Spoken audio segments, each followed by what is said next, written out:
Magandang gabi sa inyo mga boss. So, ito na yung ni-repair natin. So, testing natin.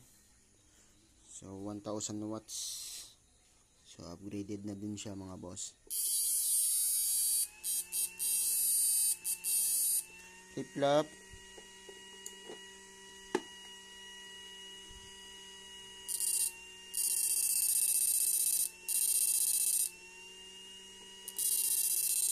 Okay.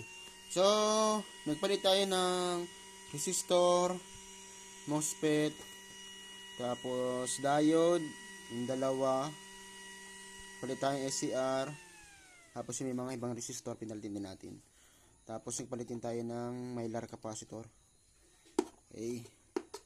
Tapos itong electrolytic, nagpalit din tayo mga boss.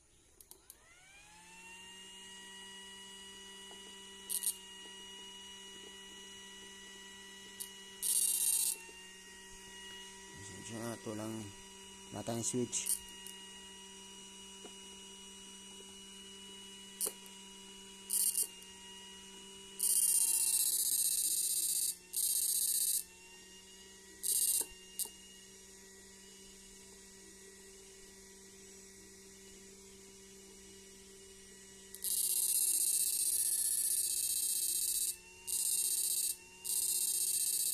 Power.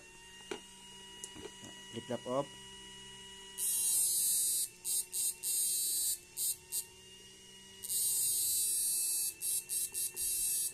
So ito nga pala mga boss, isang beses lang nagamit tapos hindi na nagana, tapos tinabi na lang niya sir.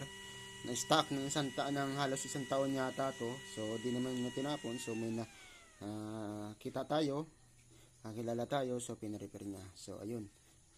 Magagamit na uli.